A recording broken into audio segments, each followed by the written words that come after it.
Hey, good morning, everybody. Renee here. You know, I was just going for a walk here on East Cliff and I saw the beauty of the waves behind me and I thought, what a great opportunity to tell you one of the great wave stories of the Bible. Do you remember the story in Matthew 14? That's when Jesus comes walking on the water toward the disciples when they are stuck in a storm. It says their boat is buffeted by the waves. When they see Jesus walking on the water, they are terrified. It says they thought he was a ghost. And Jesus says to them, "Take courage. It is I. Do not be afraid." But then do you remember what happens next? Peter, one of the disciples, says, "Lord, if it's you, tell me to come out to you on the water.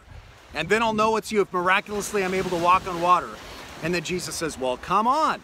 And it says in verse 29, "Then Peter got down out of the boat, walked on the water, and came toward Jesus. But when he saw the wind, he was afraid. And beginning to sink, he cried out, 'Lord, save me!' Immediately Jesus reached out his hand and caught him. 'You of little faith,' he said, 'why did you doubt?'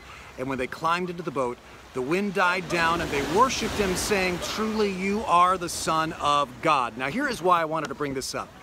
You know, we are in a storm right now. Our whole community is, our whole nation is, the whole world is. We are in a COVID storm, a social storm. The media is stirring up fears. Politics are driving wedges.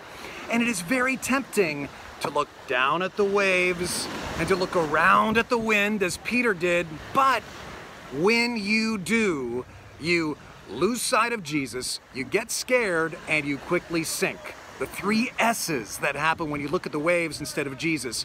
You lose sight, you get scared, and you sink, just as Peter did. So instead, keep your eyes on Jesus. And I mean this literally. Where are you literally putting your eyeballs?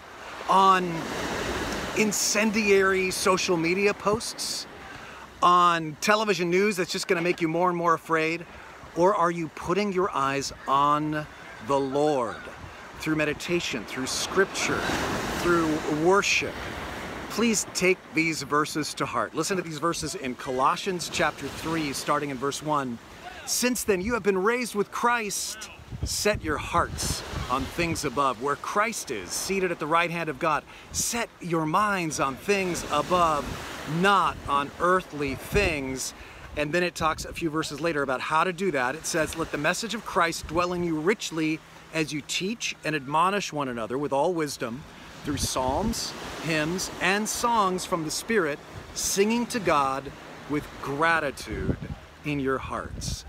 Worship, study His Word, meditate on it, and be grateful. That's how you keep your eyes on Jesus instead of the waves.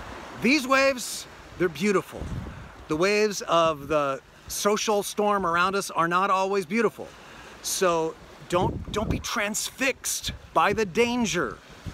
Keep your eyes on Jesus Christ. God bless you. May you walk on water today.